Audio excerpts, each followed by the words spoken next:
NCRP Productions presents New Dallas, an Alien RPG campaign series podcast. Episode 14. Welcome back to New Dallas. This is Barry, your Game Master. I'm going to have everyone go around the room, introduce themselves, and we will get started. Hello, this is Josh. I am playing the Lance Bateman, Company Man. Hello everyone, this is David, and I am playing Colonial Marines Sargent Alister Rictor. Hi, it's Sequoia, and I'm running Dr. Elizabeth Langtree. Hey everybody, it's Pedro, and I'm playing the Marshal Cole Bloodhound Baird.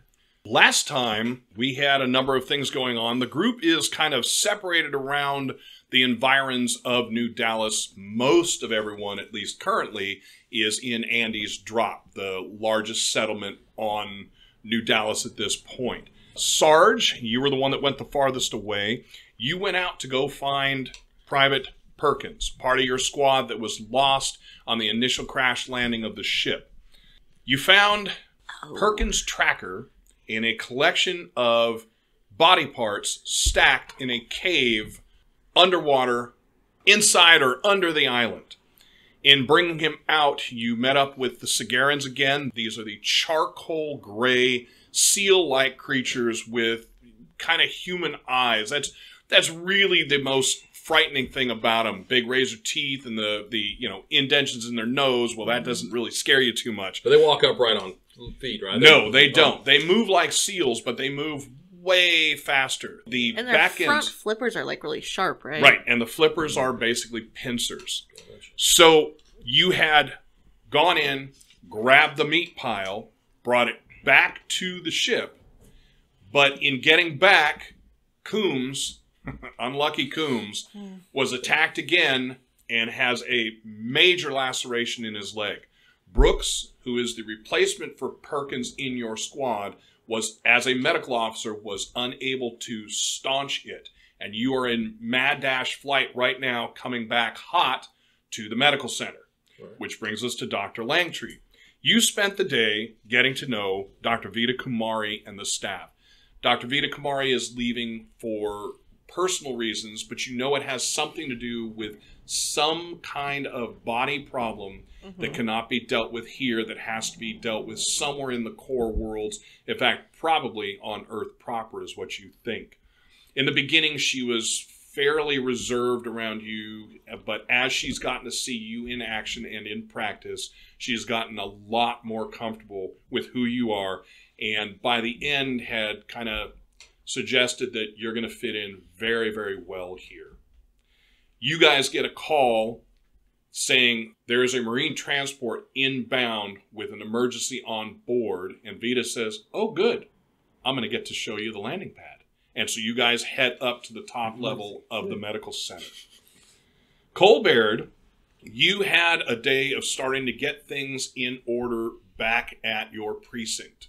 Now, I'll remind you, you are marshal for not only the planet New Dallas and the city of Andy's Drop, or the settlement of Andy's Drop, but additionally, you are officially the marshal for this area, sector. I haven't figured out how to define it, but the area, sector, or whatever conglomeration is this part of space.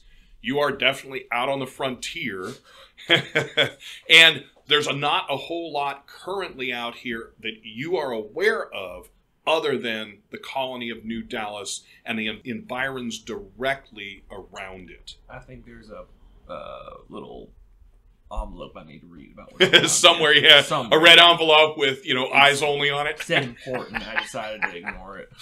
So, you spent your day getting things set and then meeting in the later part of the day, well, in the afternoon, with Elaine Corrigan.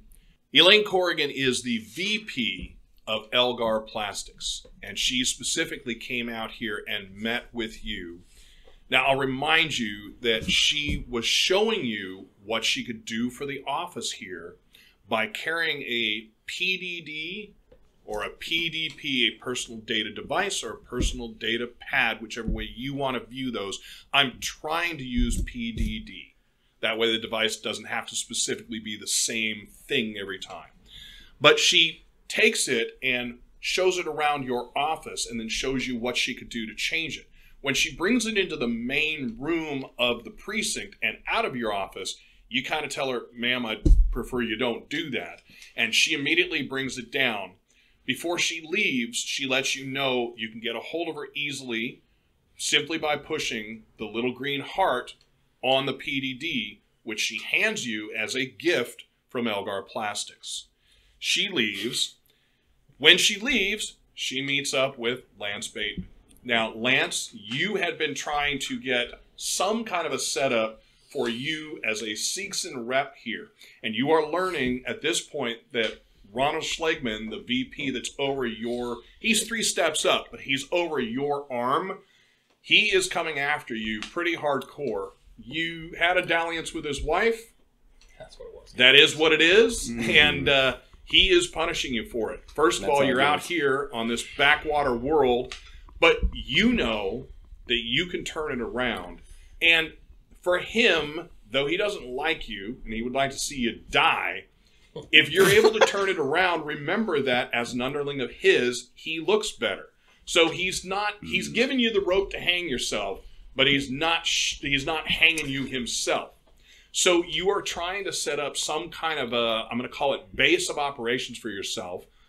You have been kind of stopped at every point by Seegson injunctions from Schlegman.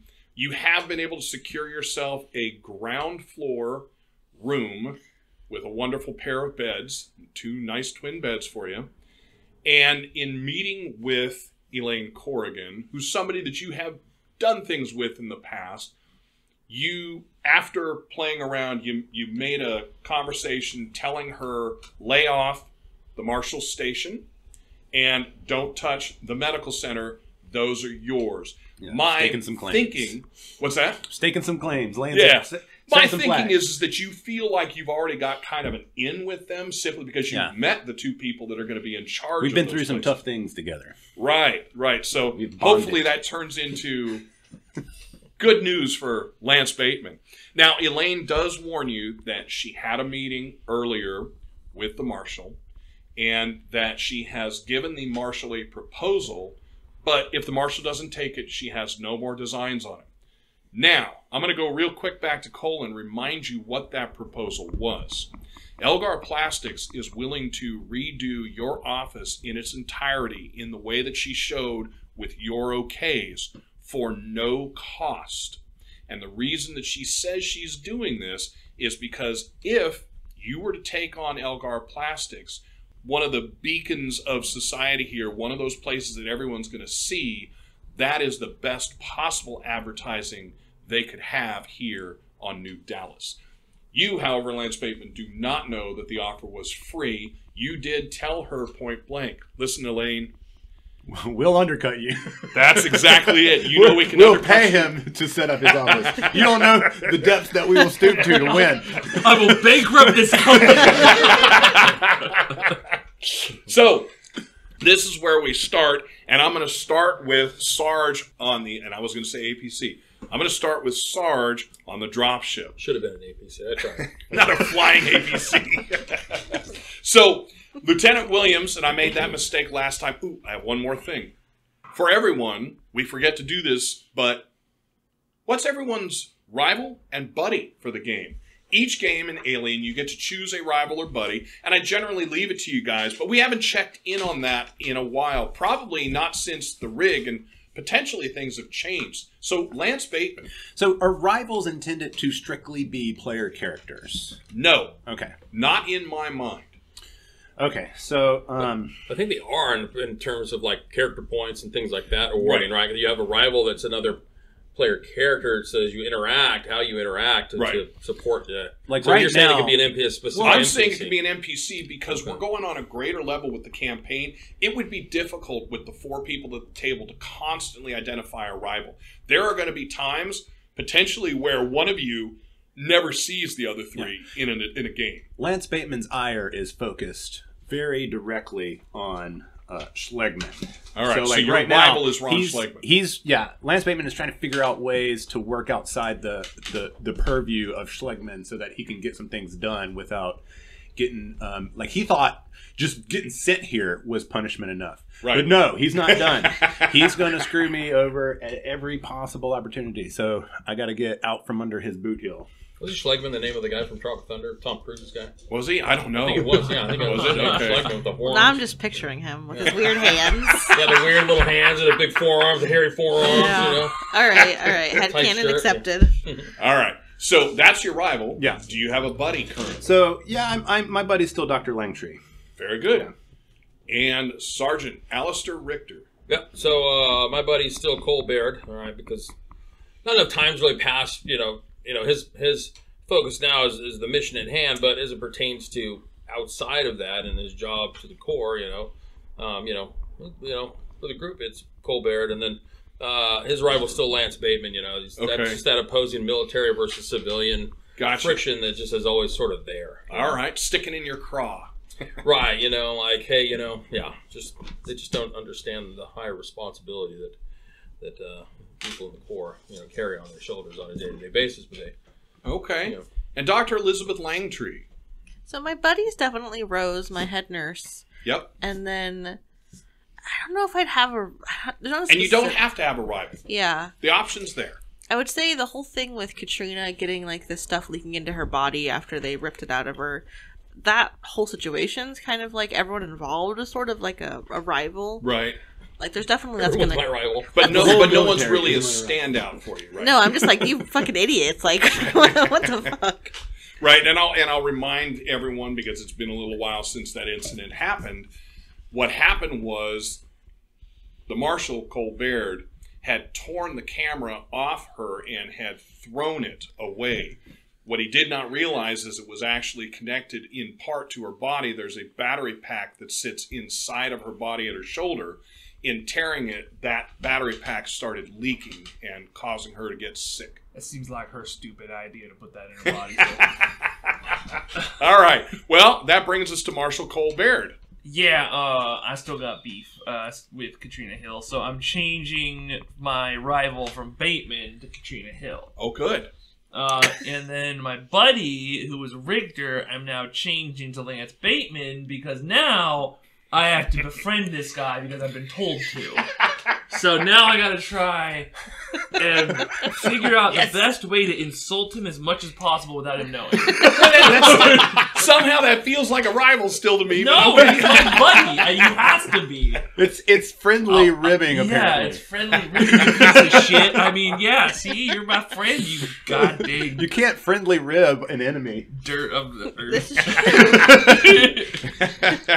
And I have recently re-listened to the one where you explain to Bateman how things are done, wherein you go over and over telling him. Now, most people would call you the scum of the earth. I'm not doing that, but you are probably level of something you would lick off your own boot. All right, so Dr. Langtree, you and Dr. Kamari and two med techs go up to the flight pad. You're not running up there, and as you go up, it's a large set of stairs, but you also know that there is a large elevator that goes up there as well. How much did we know when they called us? Like, do we know who it is? Do we know what kind of injury it is? You don't. You know that it's a Marine. You know that it's from a Marine squad. You do not know anything yet other than it's a laceration that they can't stop the bleeding. What you're getting is a... Probably know the area, the extremity. Yeah. What you're getting is a flight, a pilot. You're getting a pilot who is telling you what's going on without being told anything. Okay. All right. Now we have a medic, though, right? You have Brooks, but he's working on. I mean, he's not succeeding, but Brooks is definitely working on. I mean, the idea is he's going to do everything he can not to let this man die until he gets to somebody who can do it. He can't do it. Maybe he doesn't have the training, maybe he doesn't have the tools, maybe he just doesn't understand what's going on. I mean, you think he's got all this blood everywhere. So you see that dropship come flying in at your mind kind of warp speed. The speed at which it comes in on you and then slows down blows wind across you guys, and up there there's an area that has been kind of roped off with a large set of buildings, so you guys sit in it so the air blows against you but won't throw you off the building. The dropship lands, so tell me, Sergeant Rictor, how do you unload from there? Are you first out, last out? Are you carrying him? Tell me what you're doing. We have Combs is the injured man. Yeah, so we would have probably met them with a gurney Mhm. at the spot. Yeah. So So I would the- help the- unload. It's Combs that has Yes. probably has a tourniquet on his leg. Yep. Right. And we'll meet the medical personnel and get them loaded onto the gurney and let them do their job. So Brooks, so you have not seen Brooks before. Brooks is another large black man like Alister. The two of them are carrying Combs between them down. There is a tourniquet on his leg. Okay. There's blood everywhere, as you would expect. But there's Sergeant Rictor from your landing. And Combs is the one I worked on previously. Combs is the one that you worked on previously. Any personal feelings are aside right now. Yep. I'm just focused on Business is personal. business. Yeah. I get it. And I can't say I'm happy to see Rictor, but it's not relevant right now. Yeah, I'm indifferent whether that it's Dr. Langtree. Sure. Yeah, The doctor. it's irrelevant. And she's the receiving doctor, and we have an injury on board, so that's And so if Dr. Kumari doesn't take point, I would She does definitely... not. She's told you she won't. I'd step in. Who's the medic? And that's Brooks. And so I'd ask him That's for... me, ma'am. I'd ask him for, what happened? How deep is it? What have you already done? So he runs. And we'd be he runs through it. Yeah, and we'd be going down the elevator or whatever. So Brooks is going to go with her. Rictor, are you? Yeah, I'm gonna go. Yeah, All right. So the two of you, the other Marines, are are staying on the dropship. All right. The two of you, two med techs, the two doctors, and Combs on a gurney go into the elevator. So we wouldn't really use an OR here. We would use those fancy medical pod things, right? You would. Okay. You would, but there's a component of you being involved. So Okay. you would be directing it to speed it up. We're just gonna hand wave some of the details. Yeah, well, no. So for me, here's the thing. You don't need a medic. Yeah. You have some kind of AI that can just Right, fix that's what's everything. And the game has medics, and even Covenant and Prometheus had medics. So Yeah. what I envision is that is the thing that fixes you afterwards, kind of puts the pieces together, and the thing that you work through. So you say, hey, we're going to go in, we're going to look for this vein or this artery, we're going to cut a piece here, and then the machine does what you ask it to do. I don't envision it completely artificially like, hey, Okay. here's a lump of meat. Throw it in the machine, Sure. suddenly it comes out a person. Yeah, because like even in I think it was Covenant maybe where no it was Prometheus where she's like tapping what she wants to happen and where she wants Yeah, it you to got to happen. program Yeah. what Yeah. what the- Yeah. Okay, So that's okay. what the doctor is. And in all fairness, me, don't have the medical training. If I hopped in one of those things and be like, dear God, I hope this thing can talk to me, Yeah. So you guys come down, you run to one of the pod rooms, and again, you've got a number of them. You run to one of the pod rooms, and one of the things you would do is on your way down, you guys would tear away clothing, not necessarily strip them down to nothing, but you tear away clothing to get that Yeah, we'd space probably- in there. And you would still be working, because there is a distance there, on trying to get the blood to stop. Brooks is going to back away, giving you guys space. He knows what he's doing, but everything you ask, he throws back to you. You guys get him into the pod, and you start working, and the med techs are going to turn to you two, not in any way threatening, but they're going to turn to Alister and Brooks, and they're going to say, gentlemen, will you follow us if you're intending to wait? Follow. All right, so you guys step outside, and one of the med techs peels off. The other one walks you guys out into a sitting room. Gentlemen, if you'd like to stay here.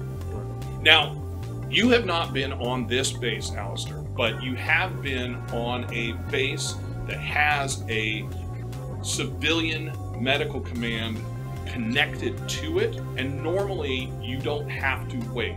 They're going to let you know, and it's not like he's going to magically be up in a couple of minutes. Right. Well, hey, we're going to let the doctors do their thing, and we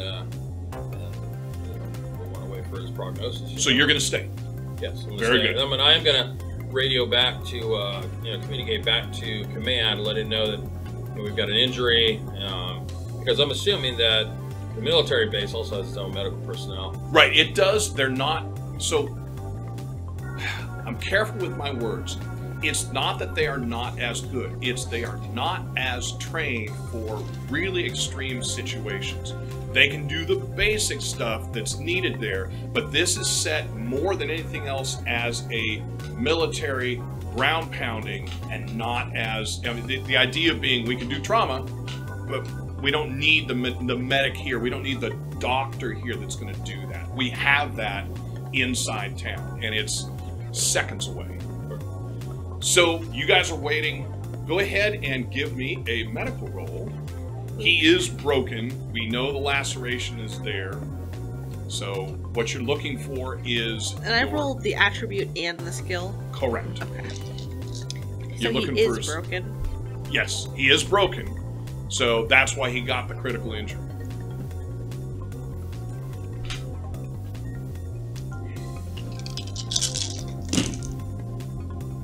Cool. I got a success and no alien. Yeah, you wouldn't have an alien. Yeah. You shouldn't have Oh, stress, that's right, right? stresses. Yes, correct. Oh, I sure been a hope you don't second. have any yet. It's been a did we second. lose the stress we had? Because I had 4 stress. You should, right? Because Give me a sec. Yeah, because you slept with Elaine. Yeah, no, you're fine. And stress goes down one Now I know how to box every do how this often? quickly. I remember talking 10 about you minutes. sleeping Every with 10 Elaine, minutes. and I So while felt we're like waiting in stress the went waiting up for room, we're going to be reducing stress, right? Yes.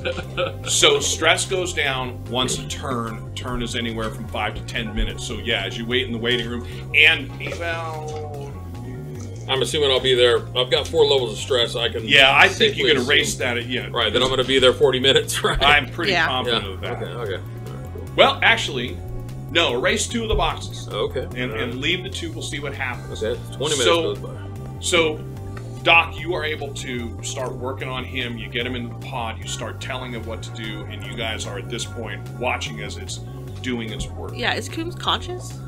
He was in and out, but you end up sedating him at this point. Okay. Yeah. So, do you tell Dr. Kumari anything? Because he still has the other scar on him, and when I say scar, he still has the other wound that has been stapled shut. Yeah, I would ask her if she had any experience with the... Oh my gosh, my brain's saying Sigourney. What are they called? It's Sigourney. We should have done that, Sigourney's. So they are Sagarans, is the Sagarans. way that the staff sergeant said it. Sagarans is the way that you've heard the, God, it's a scary word to say, but the educated saying it. The people that are science-y are saying Sagarans. Okay, so I will ask her if she's experienced any kind of attacks from Sagarans in her experience, and if there's anything that, like, I don't know about, like any toxins or anything that embeds from their pinchers. Just, oh my, yes, there's been definitely problems with them, although it's been less lately. We're just not invading their areas. And she kind of goes over the pincher. There's nothing specific on the body parts, the cut, the flailing of skin from the back fins that you've heard a couple people talk about and that you know happened with Combs. That is one thing that is one where she's not seen bacteria. In the case of the pincers, same thing. What they've seen is, in a lot of cases, you're in dirty water or they're in areas that are heavily moist, so it's other biologics there. Bites, however, which you have not seen one yet. Bites, however, she tells you, those can be very, very bad. They seem to keep some form of bacteria in them that is able to deal with cadaverous meat. And because of that, that causes all kinds of problems. There are some bites that they've had necrotizing fasciitis come out of it, or an equivalent, I think would be a different word. But Gila monster mouths. Yeah. That kind of thing, exactly. Okay. Yeah, I'm going to spend, while I wait, I'm going to spend my signature item. I'm going to Yes. spend time with that Yes. this session and to reduce an additional bonuses. Do it. I agree with that. Okay, and so once Coombs does kind of come out of it again, I just want to make sure there's no like adverse reactions to the anesthetic or anything like that. Right? And then I don't know if this thing will bandage, but if not, then Yeah, it does. It closes up and then sets the bandage. And my question would be this: it was your work and your stapling on it. Do you want to have it go through and do anything more on that wound, you feel confident. Oh, on his chest wound? Yep. Yeah, absolutely. I'll be if I don't know if I got a chance to like debride it or anything, but if there's any kind of patching up in this higher setting, I would love to. Okay, and of course you can do that as well. Do you want me to roll again? No, that's going to be within that first roll. And again, for the table, I'll remind you guys, for this game, I'm running it the way it seems to be, which is you need 1 success to do basically anything that is not you versus something else, like a character versus character or character versus creature. If it's not directly you both rolling, 1 success is everything you need. You guys are consummate professionals. My next question would be, do I feel like he's going to be able to go home after this? Or back to the base anyways?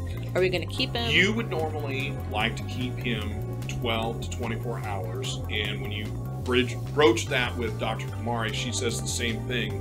USCMC is going to tell you that's fine. Okay. If you think it's necessary, they will support you. Okay. So once he's bandaged, cleaned up everything, I'll ask them to set up a room for him, and then I'll go talk to Rictor. Okay. Very good. So you head out. Rictor is sitting there with Brooks. At this point now, and you know both of them, Stevens and Navarro have come down as well. Unless you would tell them not to, they would eventually meander their way down. Yeah, okay. All right. The pilot and co-pilot do not come down.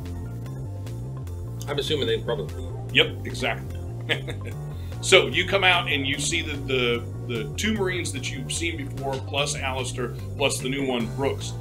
Staff Sergeant did not come down, but you would not expect that, Alister. So when I see Langtree, I'll stand up, and meet the other Marines almost jump to get up. And No, great, you all gentlemen. Dr. Langtree. Good to Rictor. see you again. How's my Marine? Combs is stable. I think he'll be fine after this. I don't see any kind of issues coming from it. We'd like to keep him for 24 hours. All right. Were you at the same place that we were? No. All right. Well, I'll have someone show you to his room. Oh, that'd be great. Thank you. All right, so you guys are brought down. As you're going down the hall, you get a call. Okay. All right. Rictor. Now, tell me, for military, you're out somewhere. Who calls you? I'm guessing it's not the major. Doesn't directly call you and tell you if he wants to give you an order. Somebody else calls you, right? Yeah, he has so he's probably got a non-commissioned officer on staff duty that's actually there to do those kinds of things. And he'd go down and let him know, and he'd make the call. And the NCO let me know that the major's looking for it, that I'm supposed to report or something. Right? Would the NCO give you new orders, or would the NCO tell you to contact He Major? pass on whatever message. Okay. And where I'm supposed to probably be like, you need to be here or something like All that, right. and it's coming from so and so. Very good. Yeah. So he'll come on your walk down. So you're Okay. and actually, yeah, because you would not be sitting there in your helmet. You would I'd probably take it off. Yeah. So you're that device. I'm assuming you can take out of the helmet and be able to talk into in quiet tones and stuff. Oh, okay. Yeah. I mean, would you imagine you'd put your helmet back on to talk? So the two-way communication, I think it's not. I envision it as being more like we're on a certain frequency, like Yeah, it's not come across a radio. He'd probably call me on my phone. Okay, there we Yeah. go, or Yeah. some kind of connection. He'd Yeah. call me on my phone. It's yeah. hard as I'm trying to get to what we're going to do with it, but yeah, that works for me as well. So anyway, so you get to talking with him. He says, Sergeant, did you finish the full mission? The Major is curious if you were able to figure out what took down the ship. I'll say I've got mission updates. As soon as I can go see, I've got an injured Marine here. I'm at the medical lab or hospital. I guess the hospital, right? Yep, hospital. Unless I'm being asked otherwise, I should be reporting within the hour. Very good. So you'll hear him talk, but I mean, it's not like he's loud. And you guys get down to the room, and Combs is just starting to come. Unless you kept him locked out, Combs is starting to come around, and not Rictor, but the other 2 Marines will go. Actually, Brooks probably will too, just won't say much. But you see them up there talking with him quietly. Okay. Yeah, I mean, if you go and talk to him, I'll give you the space to. But if you don't say anything to him, I'll go and talk to him. Come on, I'm talking to him. All right, so Alister, you're going to check in with him first, and then is there anything particular you want to tell him? Ask him. No, I didn't think so. Just want to ask kinda him how he's doing doing. good. Kinda, you know, you can be right. I am gonna let. I'm gonna tell Navarro and Stevens to, you know, we're gonna head back to the unit, but stay here, you know, and it's a military asset, so we need to make sure that it's you know, accounted for. So Very good. Navarro and Stevens stay here with Combs and make sure he gets what he needs. They immediately go to 2 seats in there and sit down. Sit down, right? And said, "Good work, Doc." Thank you. Move to head out of the. All right, and Brooks is following you like a shadow. Yeah, we got to go back to base. Yeah. Yep. Unless somebody stops us, you know. Nope. So, is there anything directly that you wanted to talk with Combs about? Not specifically. Just but- kind of update him on what Yeah, happened. and I would say, you know, maybe next time stay out of the water. he he does kind of laugh and don't make me laugh, Doc. And he says, yeah, it wasn't really a choice. Yeah, and I'll maybe later on I'll send Rose or one of the nurses just to show the other Marines where the convenience area is, you know, where the, why don't you call it, food canteen? Sure, yeah, exactly. Okay. So, Rictor, you and Brooks are starting to make your way back. You're going to have one of two ways. You're either going to be picked up by flight or you're going to be taking some kind of a ground transport. Before you get to the point where you have to make the decision, are we going up or are we going straight ahead, you get the call back from the NCO. He says, Sergeant, I'm calling in. I'm going to ask again, were you successful in figuring out what took down that ship? Hey, Sergeant, I'll be able to brief the Major accordingly. If you were on my arrival back, if you were unsuccessful, it's not your job to be debriefed on a mission that you're not part of. So the Major is telling me to send you back out if you are not done with that portion. Are you done or not? Your choice. If you're not done with it, we're sending the dropship back. Yeah, I'm down 1 Marine. Right, so I need to reallocate before I can redeploy to the field. Very good. So again, I will see you within the hour back at base, and please assure the Major that I have intel for him. All right. So then he lets you go. So then you are going to be making the decision. Basically, the guy on duty is just a fucking receptionist. Right. Yeah, you know what I mean? So yeah. No. So at this point, there's no dropship up there. You know that. We're gonna get a ride. Yeah. All right. We'll just call for a cab or whatever. We could probably call base. I'm gonna call that. I would think. I'm gonna call that NCO back and go, we need a ride from the hospital back to base. Yeah. So transport is sent out. It's probably about 15 minutes or so getting it to you, and a few minutes coming back. Hey. Well, who he is me not 100% knowing the way things work. Yeah, but it seems to me if he's the receptionist on duty, and it changes from day to day. All right. It's a revolving calendar. So you get back, and Brooks is going to ask you, am I following you, Sarge? Yeah. Okay. And the two of you guys go to the Major's office? Yeah. Okay. We'll go there, and he'll wait outside, and I'll go see if we're stand by because we might be redeploying here. He takes a seat, and then you go through the rigmarole of getting in there. Right. You go in. Major says, Sergeant, don't even need to sit. Give me an update. All right. So now it's been I don't know how many weeks since we played, but it's been a while.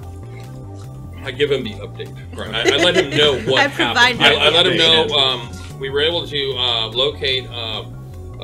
Perkins PDT. We recovered it with some remains. I don't know if they're Perkins' remains or not. We're going to have them identified.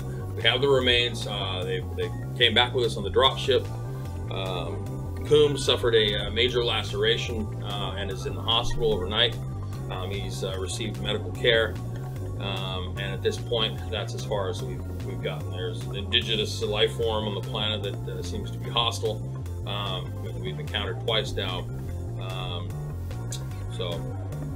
terrain's difficult but manageable. Very good. Well, I expect you to go. We'll have the dropship ready in 30 minutes. I'll have you go back with your crew. I'm going to have Staff Sergeant Biggs with you again. Fill that 5th spot. All right, sir. We're gonna leave without Combs. We're gonna leave Combs here. You just told me he's got 24 hours. He's got 24 hours. I want to know what happened to that ship. Okay. Yes, sir. and then he, you know, whatever it is, dismissed. I don't know. All right, so I've got a radio back to Navarro and Stevens. Yep. And let them know that they need to report back to base immediately and re-equip and be ready to go. All right. So, for you, Dr. Langtree, the 2 Marines, if you happen to pass them, they're going to thank you, and they head out. Okay. Yeah, I mean, it's not like we have like a friendship strike up. Right. No, not yet. I think Combs is maybe the closest I have to like one of the Marines that I care for. Right. Well, because you cared for him 2 times. Yeah. Come on, dude. All right. So they'll head out. They'll head back to base. You are going back to your daily duties. And Lance Bateman.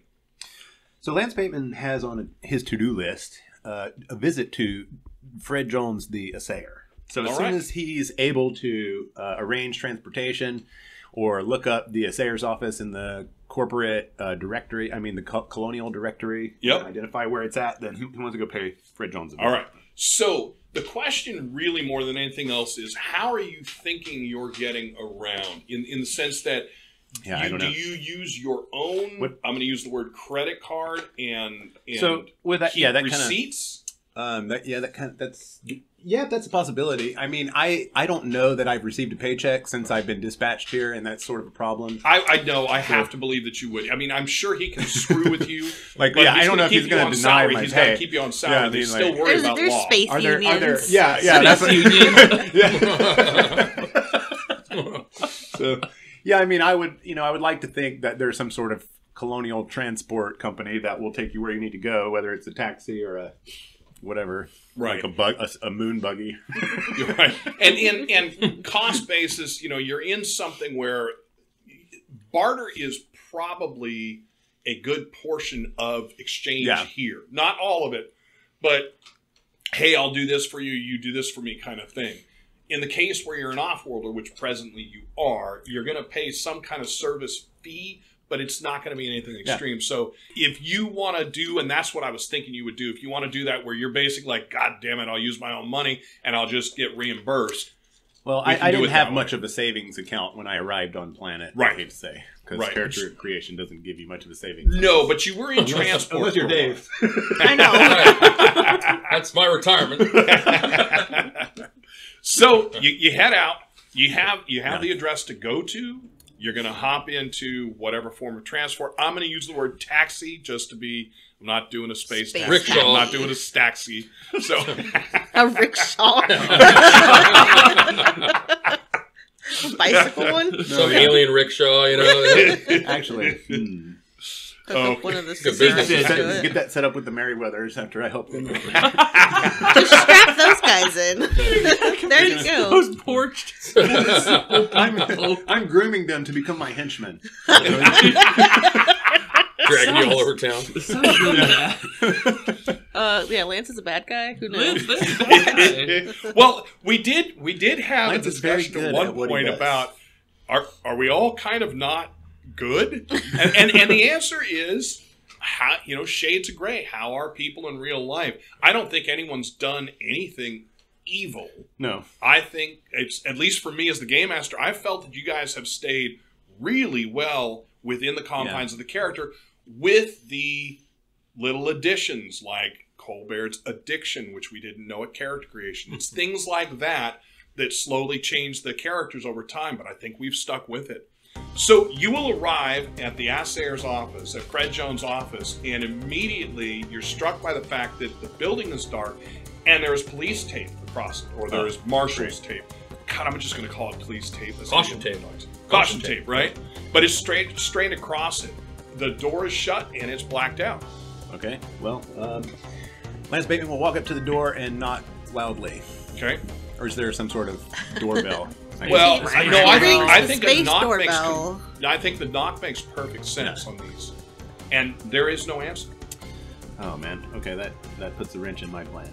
So I'll kind of walk around the building and see if I can figure out why it's roped off or why it's taped off. This block has on it a few other businesses, and most of them, at least as far as time-wise, and again, we're off kilter time still, but at least as far as time-wise, we're in the later part of the afternoon at this point, and most everybody is on their end of time. in this building, though, or in this block, are all Seegson businesses. Okay. Well, is the door locked? Can I check the door and see if it's locked? Yes, the Assayer's office, it is locked. No. Trying to get in. It's a Seegson business. Well, and again, it's you know the marshals have done something with it. Yeah. Okay. Crime scene. Sir, your level of authority in Seegson just kicked in. You're like, I'm last year's company man of the year, whatever it was. You're like, let's go ahead and cut this tape. Mission to Seegson protocol. This tape isn't for me. It's not for Lance Bateman. It's for others. So, are there other businesses on the street that are open? Yes. Yes. Again, they're on this block, and when I say block, I mean around in the circle, all contiguous buildings type of thing. Get all mad. Why is the door taped on? So I'll go to the closest building to the assayer's office. Okay. And seek some answers there. Okay. So this one is effectively kind of a real estate company. And so as you come in, two people kind of get up immediately, stand up from their desks and say, "Oh, hello.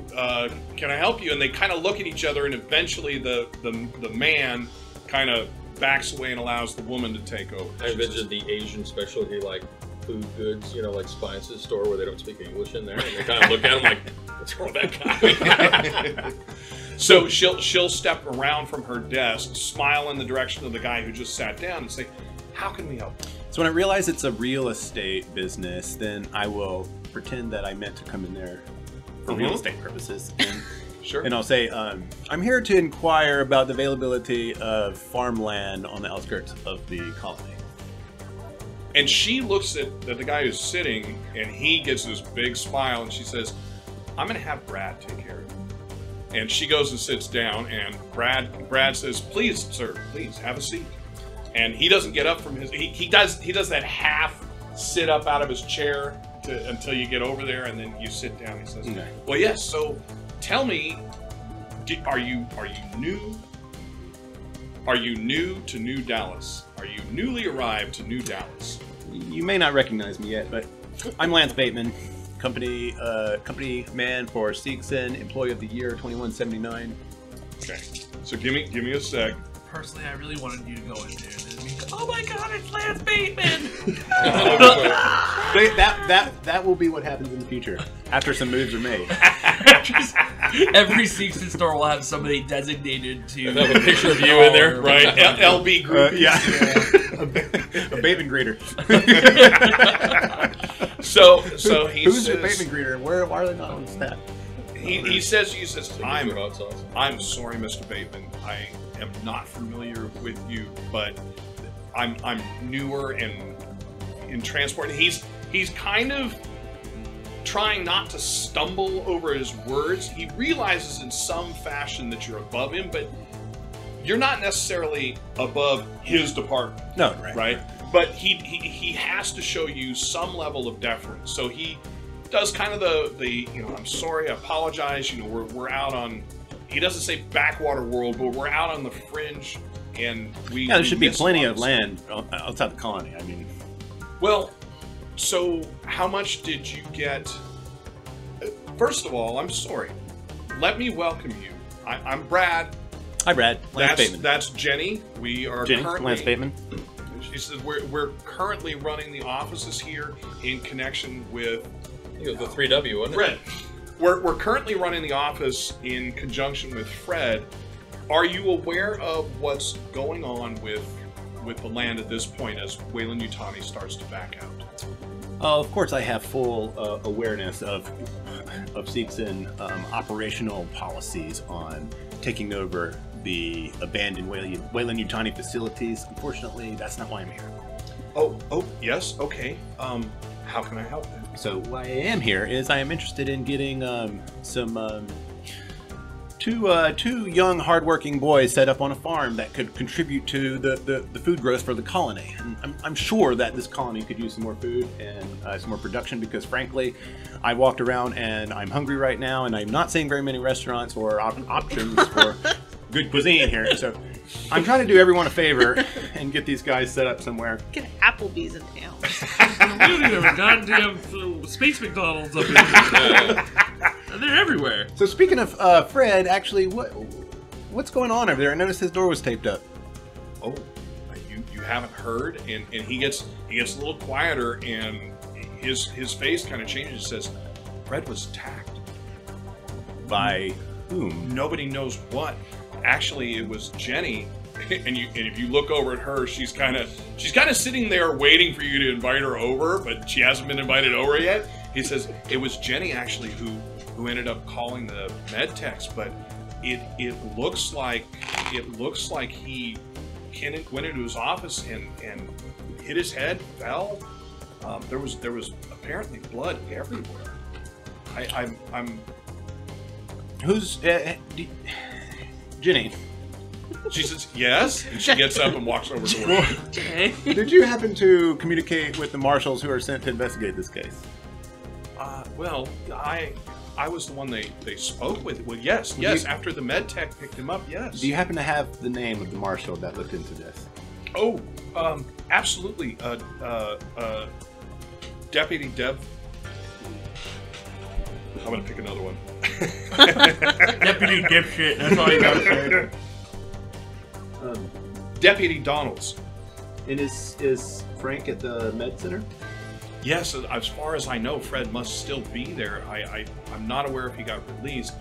The way the units here are set up, you have upstairs accommodations for each of the buildings that we're housed in.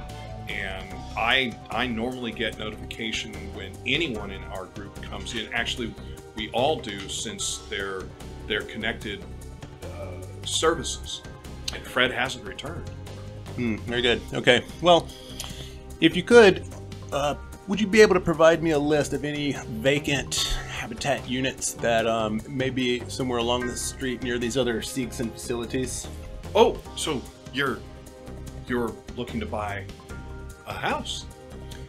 I'm wondering if there are vacant units along this road. Lance Bateman is not looking to make any purchases at this time. Just so we're clear, and that name is not on any forms or on any reports that you may fill.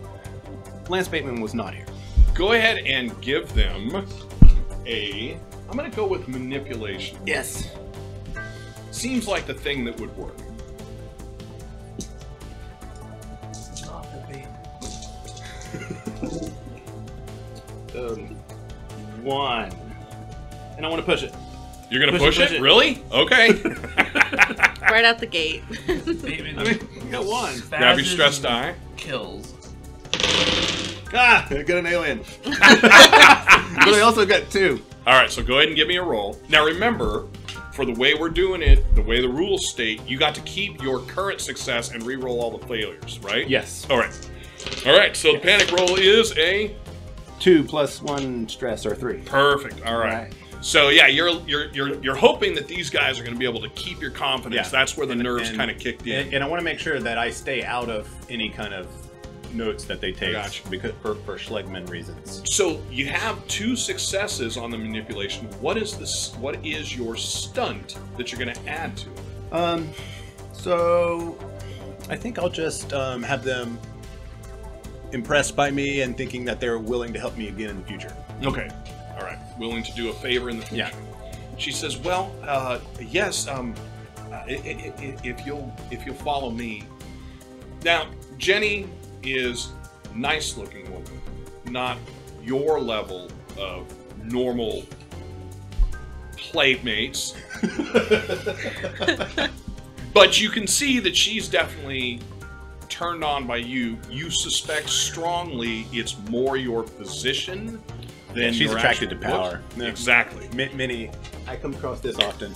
Dude, the Bateman scale's been broken forever. He probably looks at someone and is like, yeah, they want this. Yeah, you fucking do. Good morning, mister. Yeah, I know what you want. Yeah. The Bateman scale. Women want me, men fear me. So as she sits down, she turns her screen towards you, and in the process of turning her screen towards you, her blouse will not open, she'll make sure it opens a touch point. You missed it, Dave. Lance is gonna get it in again. It hasn't been very long. I know. Wardrobe malfunction. No, and it's not that. It's specifically not that. But she definitely pulls her arm enough that it kind of expands. And she says, and she'll angle the screen up to you a little bit. So she says, you'll see here, and she pulls up kind of a downtown map. And in the area where they are, she can show you the vacancies. She says, now, not all of these are available vacant, but none of these are currently being used. And she then starts pulling up a few overlays. When Weyland-Yutani pulled out, this whole section, which she shows you, was released as open buildings for the colony. Now, a number of people took over positions, or took over those spaces. Things like, for example, and she points to it, New Dallas Oil, the colony's oil company, is right here. It's taken over this entire sector of the town in the same format as we are, where the people working there are also using the residences above. But there's a string right here in our area, and she shows you there's 2 across the street from you, there's 1 just around the corner from you, there's a string of 3 that are around the corner and down the street a bit. She says none of these are currently used. Excellent. So what I would like to do, Jenny, is that I would like to rent one of these locations. However, I would like to rent it under a business name of mine, Merryweather Produce. Merryweather, and she's typing it in as you're going, and she's, doing each as you're asking. She even gets the name right. Merryweather Produce. So she looks up at you because you're leering over her. She looks up at you, she looks over at Brad, and do you watch where her eyes go? Yes. All right. So Brad makes a definite, quick head nod no. And she looks back at you and she says, Merryweather Produce. Okay. Interesting name. And Brad now coughs. And she says, all right. And how will you be paying for this? Credit. So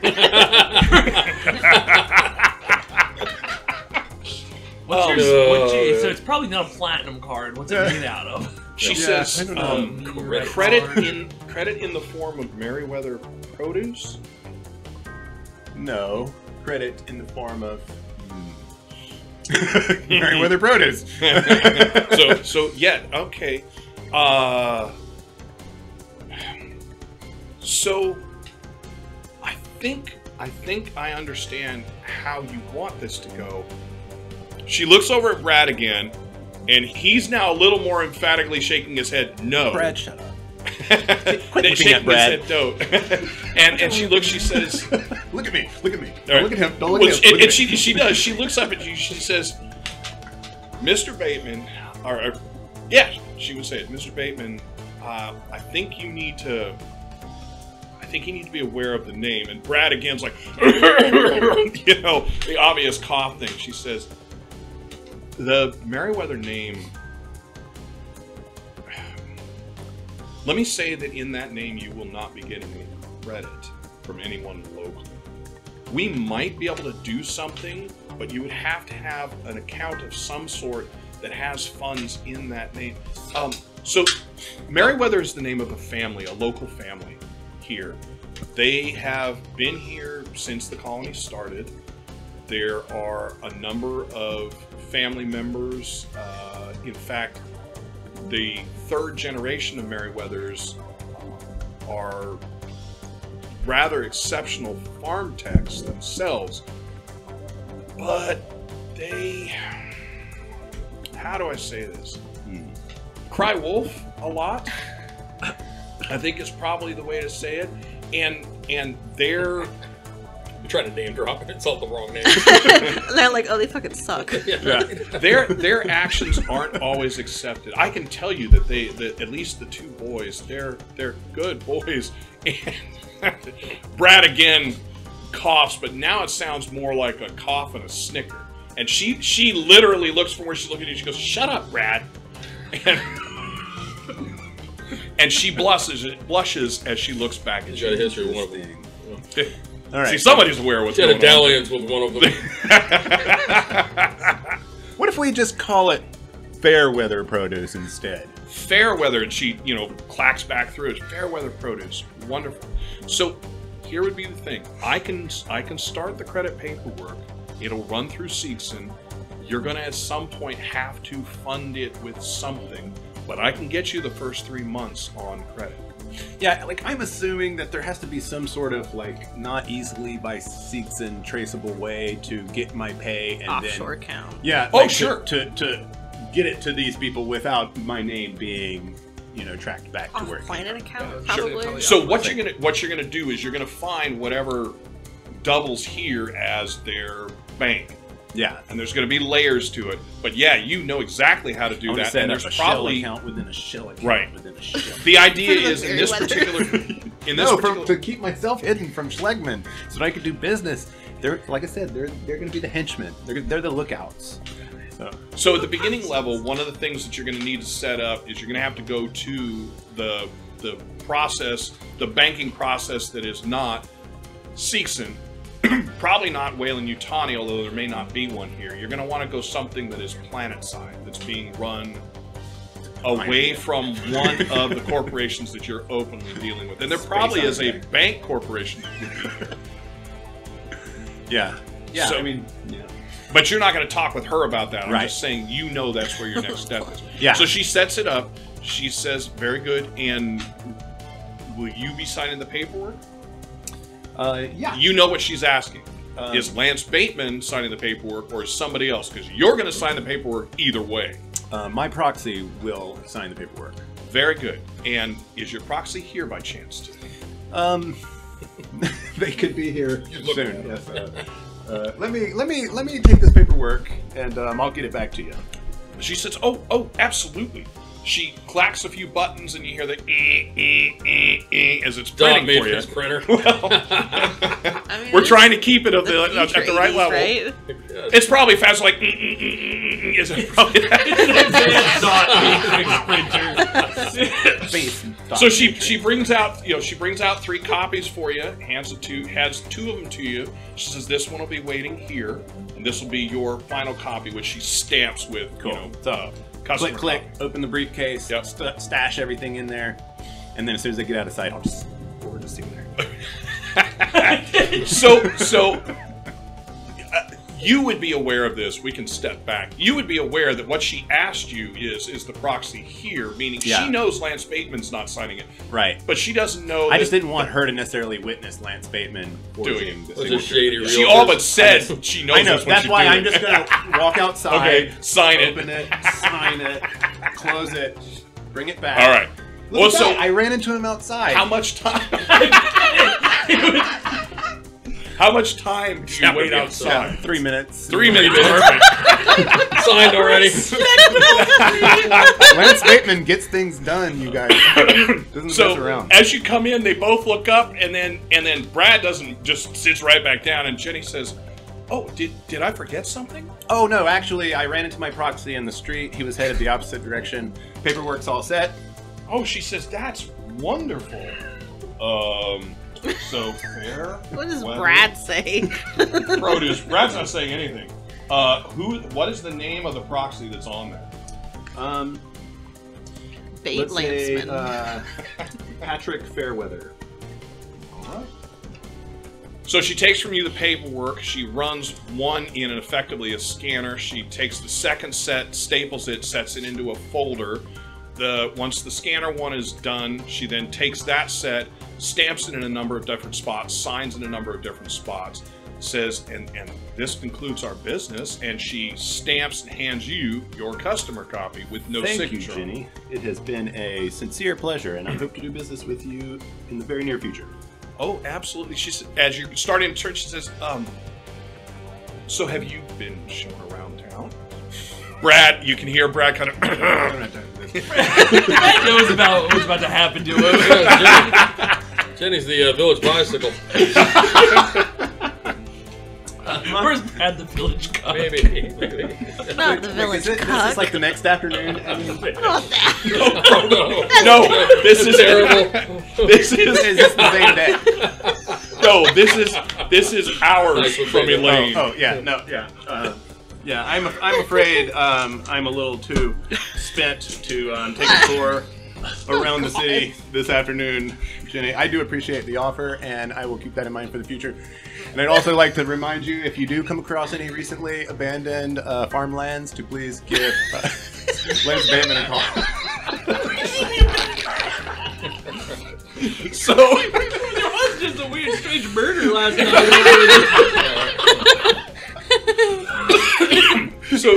so she says, as you say that to her and ask her that, she looks over at Brad and she says, well, so Brad normally is dealing with the farmlands and directly with Fred on laying those out. Now, when you say farmland, are you talking about something that is already set up in that form? Are you talking about literally a chunk of land that will be over time converted and utilized? It would be great if we had a good start. I mean, Fairweather Produce has skills and probably some equipment, but not a whole lot of not a whole lot of land right now. So. Okay. I mean, I don't know what the mayor was. I don't know what they got in their barns. I mean, Put a lot of faith in that. I know a lot. Yeah, skills, probably some stuff. I don't know. Lance Bateman has never once looked into his investments before, and he was not going to start now. All right. I'm not that So- inventory person. I don't keep. She says, very All the good. assets. We can keep, Brad and I will definitely keep an eye out for you and let you know. She kind of gets an odd look to her and she said, you know, the colony is fairly young and very little of the farmland is really, how do I want to say this tactfully, good farmland yet. Well, geez, the grass grows higher than my head out here. I would think that there would be somewhere we could grow some damn corn. So she looks at you like quizzically. She's when you say, what grass? Well, the grass outside the colony. Have you never been outside the colony, Jenny? She kind of looks at you a little bit scared. She says, no. You've been...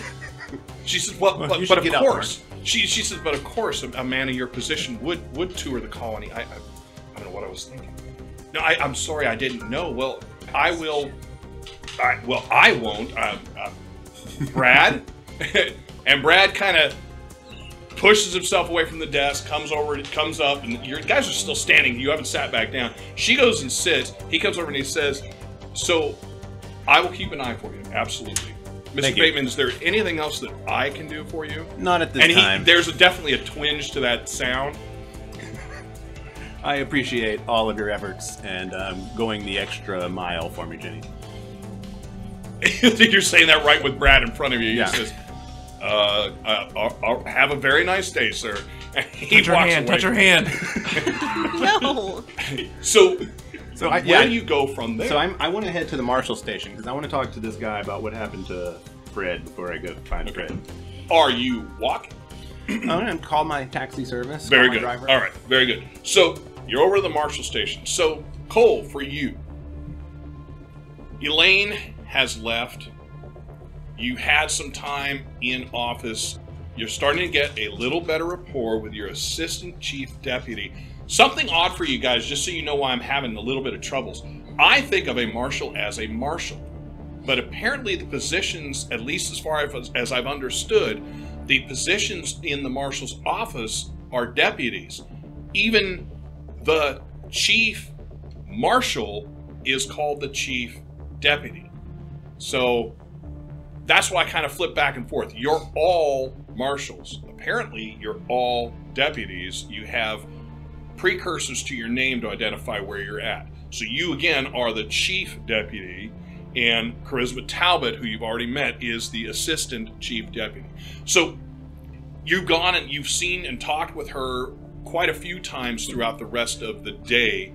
She has her office completely clean and immaculate. I will remind you that when things happened last time, the mess that was left there from Bateman spending the night in her room, she called Smits and Cameron back into the office. When they left, if you happen to be looking in there, the office was clean at the point when they left. Okay? You are starting to see the full mass of your deputies or your marshals. You have quite a few in there, and I'm assuming that you would do everything you could to learn names and faces as quickly as possible. Yeah, because I've already started my like shit list and who I think is at least trustworthy for now. So I'm trying to gauge out my new surroundings. So I would be. I forget if I gave. I don't think I gave the deputy marshal all of the files. So the assistant chief, you gave her 75% of the files. Right. All the stuff that was older. You kept about a quarter for yourself. So in moving about, would you have at some point gone into the office and started looking through those? Yeah, so after kind of going around talking with people, even if it's just, kicking my foot up on a chair, leaning in and, saying howdy to them, I would go into my office and say, well, I should probably do a little bit of this work, and just flip over the top one and, just start into it, because I really got to know. And then the other thing I'm doing is I'm also kind of asking around and gauging, like, what's your most recent cases. I'm trying to figure out, what this colony has the most issue with, if there is a particular thing. So in most cases, what you are dealing with is drug, contraband, sales, transportation. That you do have some level of theft here. Murder, that word, death, is less common, but not non-existent. You bring in the Marines as soon as you can identify that it is this, but there have been incursions from the UPP, which because you're aware of what happened when you guys were out on the rig. There is some situations where you are having to play go-between one or more, between two or more of the corporations that have come here. They really don't play nice with each other. And you've kind of seen a little bit of that with Lance Bateman, but the files that you're seeing are things like a fight breaking out and, both being brought in, stuck in the cooler for a little bit, and almost immediately whoever's lawyer gets there first gets the one out, followed by the other. You kind of have a revolving door policy with your drunk tank you're learning, or I'll call it that, but you have a short term and a long term, and almost nobody's ever in long term because everybody has some excuse to get out. Get a holding cell in a jail cell. Yeah, basically they that's basically it. just get a place to sleep.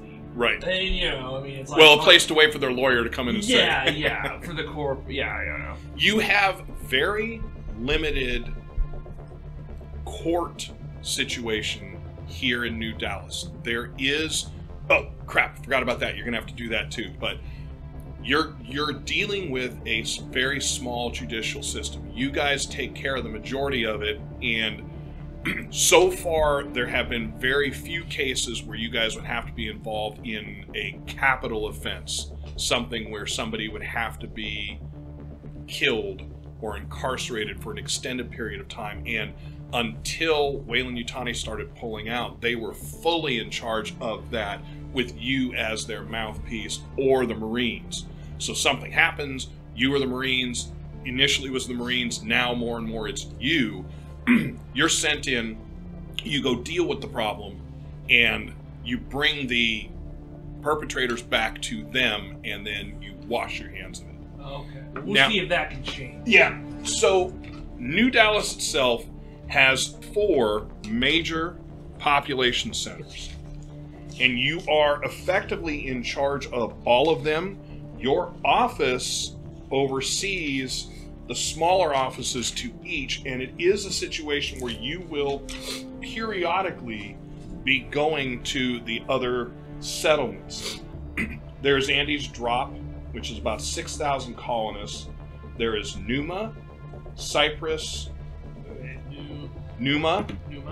Cyprus, and Karis. Each of them has 1,500 or less colonists.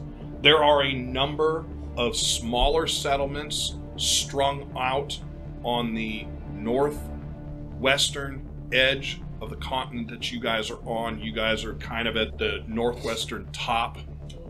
and we'll try and get this map as soon as we can into the Patreon. So those of you who are looking will get a chance to see it. So there is salt and trimonite coming out of Karis.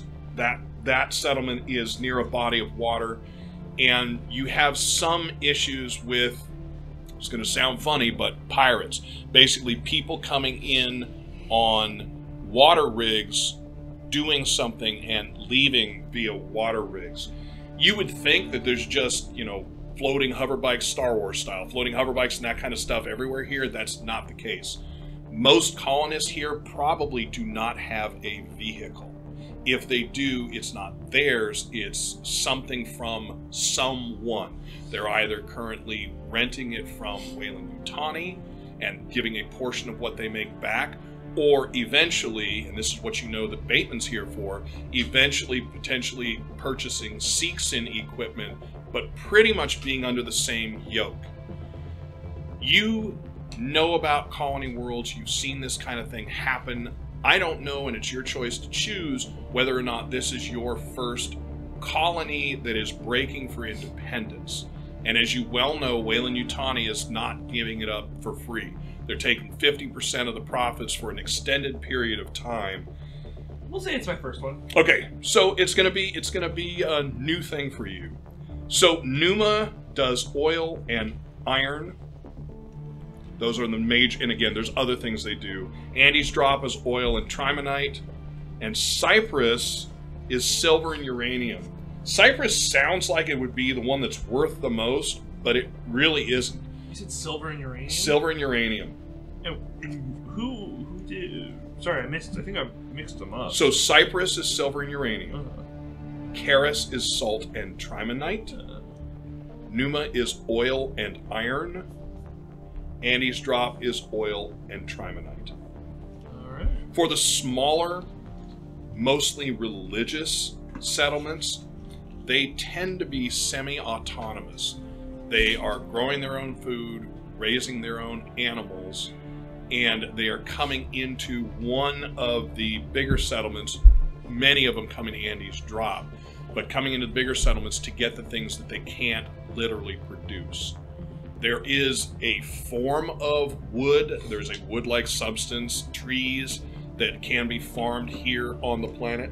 So mostly what they're getting are fashioned metals and conglomerate materials, plastics, those kind of things that they would not fashion themselves. And don't think of the religious sects as being Amish. Yeah, Amish. There we go. So Amish. Pentecostal. Well, they're the start for it. Amish.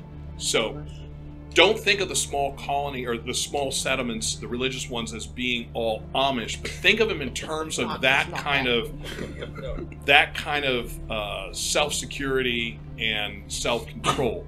They tend to do all of their own stuff. Insular, is that the word? Yeah, that's a perfect word for it. So, and you are in charge of all of them. Now, specifically, New Dallas hires you under contract. Your previous contract, not yours, but the marshal's office, the previous contract was Weyland-Yutani. Because it was Weyland-Yutani, that's how you got this very nice facility that you have, this large facility. Weyland-Yutani has, I'm going to use air quotes, given it back to the colony, and now the colony is paying you and the colonial marshals to have set up here. And because of that, you are going to have a knock at your door. Yes, go ahead and enter. And if there's something I need to push to allow them to come in. No, you just need to say that. Yeah. So in walks Kenji. So Kenji is the guy who early on escaped as quickly as he could from what the coming shitstorm, or at least what he thought was going. He was the one that drove Bateman back to his residence. Oh, yeah. So Kenji steps in. He says, Marshal, wanted to let you know. Marshal, I wanted to let you know that the mayor's office is ready for you.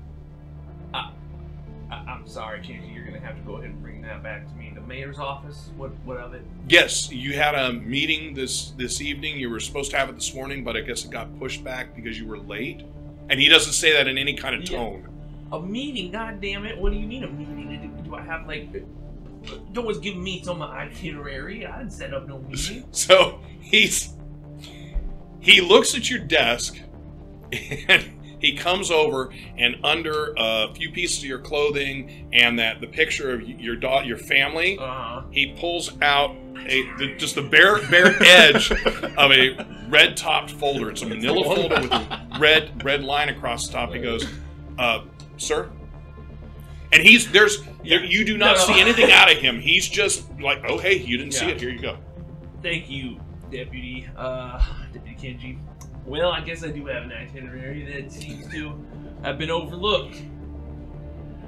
Well, thank you. I will go ahead and freshen up and head on over to the mayor's office. Are they sending a car over? No, I can drive you if you'd like, sir. You can walk if you'd like. Are there cars in the carpool, son? He says, well, yes. Well, then I'll be taking one of those things. Very good. So he steps out, and just before you know the door should go and shut, he sticks his head back in and goes, "Marshal, you know where the mayor's office is, right?" Kenji, could you please get me a map of Andy's drop and mark off the mayor's office? He says, yes, sir, right on it. And he steps out, and the door shuts.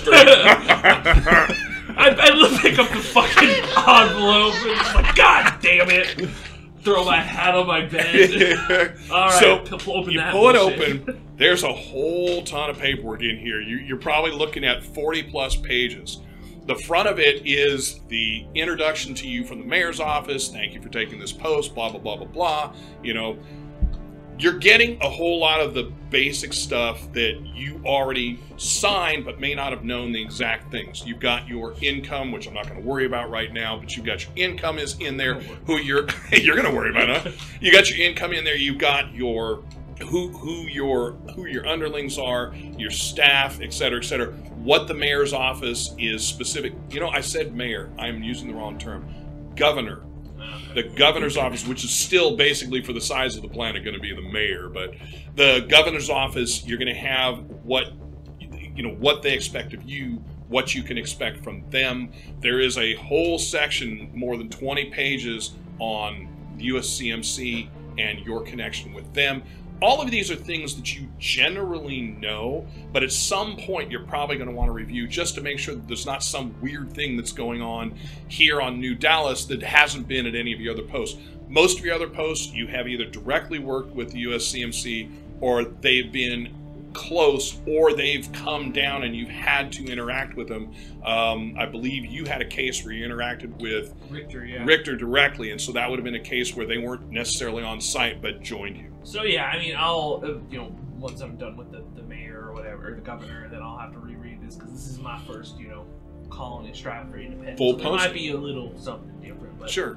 Yeah, so I'll look for my itinerary and see if I have any more goddamn meetings today. Other than that, well, so you pull up for the first time on your computer screen, and first thing, because you've already reset it, is your username and password. You do get into that. As it starts pulling things up, you'll notice that there is that blinking cursor. Click that, and boom, your whole itinerary is set up. So Elaine Corrigan was on the itinerary. She was dot on time, perfect. well, goddamn. Right now, you have a green light flashing for mayor's office, and as you look at that, and then you look up at your wall clock, you're like, oh, well, you're going to be late for that one. Well, shit. Okay, do I have anything immediately after that? We'll have time to come back. No. Cool. So I'm going to go ahead, stand up, lock my computer, close my stuff, and I'll pick up my marshal's jacket, my marshal's hat, and slap them on. Sorry, my space marshal's hat, my space marshal's jacket.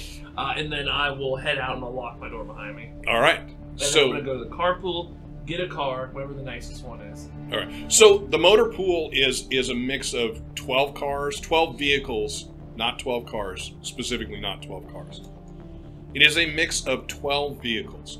There are 2 long-range ATVs. You know what those are for. Those are for going to the other places. You're kind of curious, are you only driving because you've seen some of the topography of the planet? And there's areas where you're thinking, I'm not so sure we can drive over that. But you're assuming that your connection with the USCMC is going to be a dropship taking a vehicle for you. I've off-roaded plenty of times. Yeah, this is off mountain. Not something you want to be playing with. Because again, you've seen the topography. I envision Cole Baird as being not slipshod, but relaxed. So you look at it and you know what the pertinents are, and you don't really read the others because you're like, yeah, it's just gonna be the same as anywhere else. Yeah. But you're not ignorant. You wouldn't have gotten the posting here if you were, and you don't completely ignore basic things. It's just more of like, yeah, I've been through this. I know it. It's all boilerplate, and if there's something different, I'll figure it out. So there are 10 what I would qualify as more standard vehicles. If you want to pick out quote unquote the nice, actually, and there wouldn't be 10 in there. There would be 4. There are 6 spaces that are empty, but you are confident they have vehicles in them. Is there somebody like down here guarding anything, or is it just keys on the wall? So I'll just, it doesn't even fucking matter. I'll just pick one of them and click the button and look for them. Boop, boop. Right. Okay. And you've got your vehicle. So when you get into the vehicle and you sit down, there's a small screen that comes up. You're going to put in your username and password, which will identify the vehicle that you're in it. Yeah, I'm not even going to give it the kit name. Nothing's going to be talking to you. So it comes up and it has map with a little flashing cursor. I'll say, oh shit, I forgot to get that map from Kenji. Okay, I'll click the little map. Okay, and it comes up and it has a little space at the bottom, destination. Mayor. Do I have to tag in there? Governor's office. Yeah, governor's office. Yeah. So yeah, it comes up with 2 different routes. It does the whole Google thing, you know, this route is, 30 seconds faster, that kind of thing. I'll go to the faster one. Okay, and you head over to the governor's office. So the governor's office is not, I would say that the governor's office is not as ostentatious as your building. Oh. Your building was definitely built to be something imposing, think in terms of the churches being built, and you have your parishioners come in, you want them to be awestruck. You've got somebody who's doing something wrong or is considering doing something wrong, look at the full force of the law, maybe you change your mind.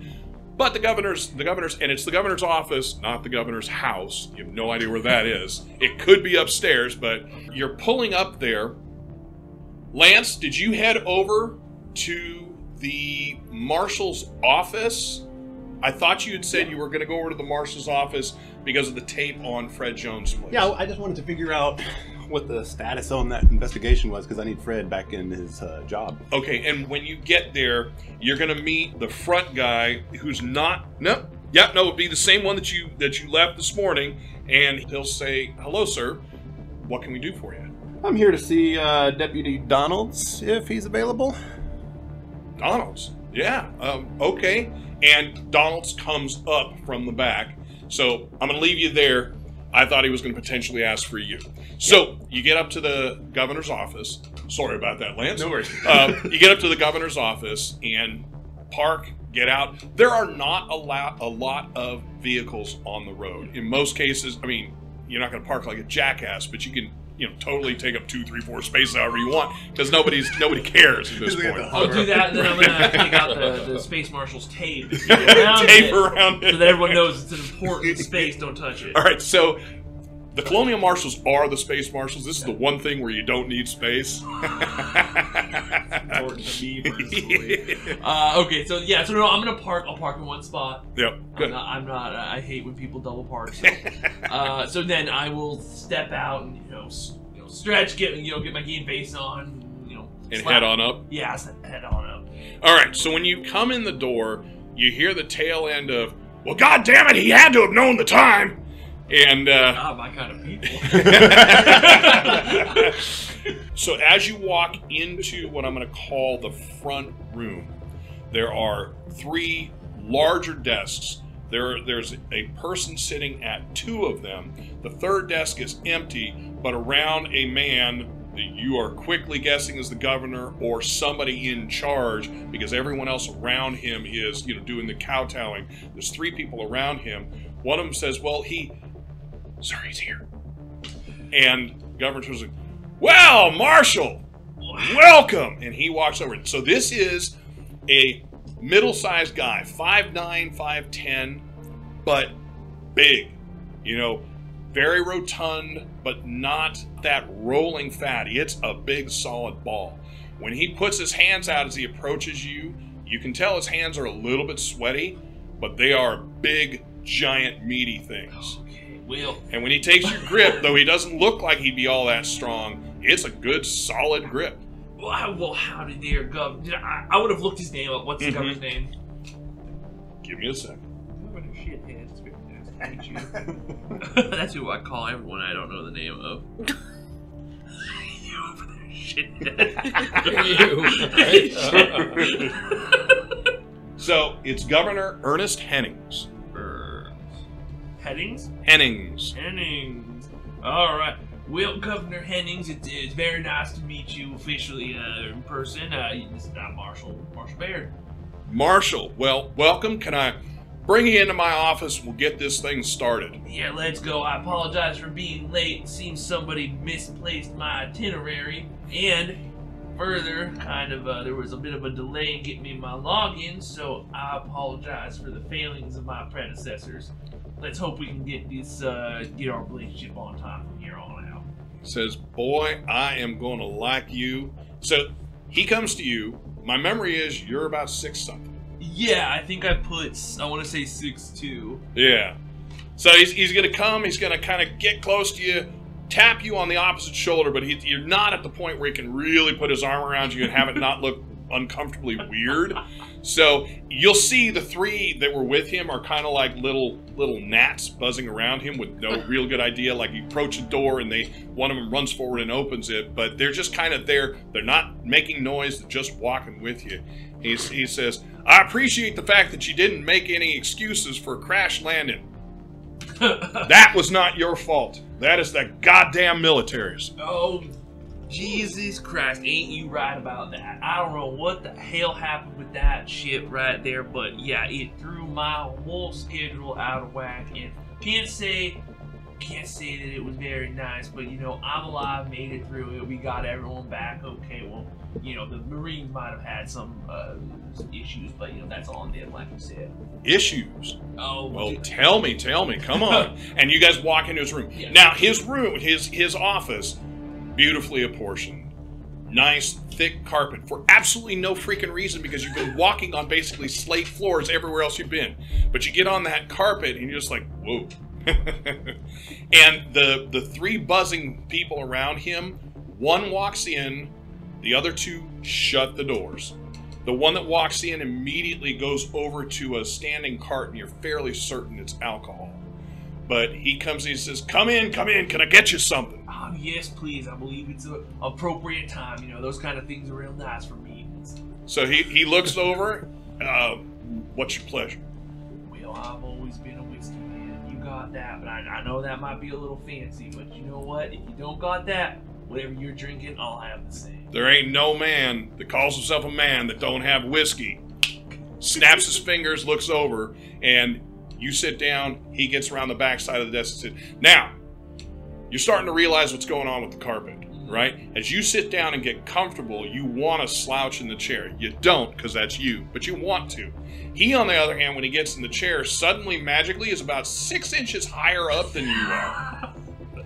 So he is looking down on you, and he has one of those nice kind of commander chairs where he just set his arms on the side. So he almost looks like judge, jury, executioner staring down at you. He says, and when the drinks are brought over to the two, he says, thank you, Hobart. We won't be needing you anymore. Well, thank you kindly there, Hobart. So he heads out, and you hear the door shut, and he says, now I said that for Hobart. He says, it's that fucking Seegson company. It was them.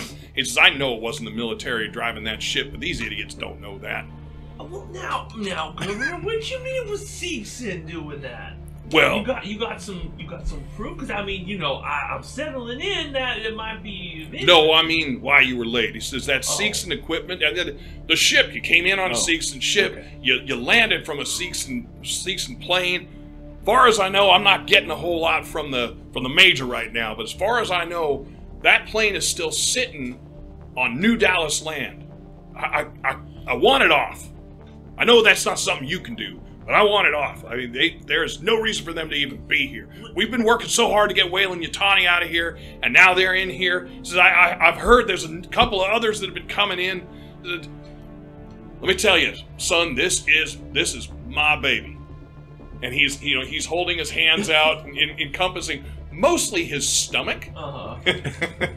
But it looks like he's trying to suggest the place. He says, "This is my baby." He says, "I was incidental in beginning the work to set the colony independent." He says, "I want to make absolutely certain it goes off without a hitch."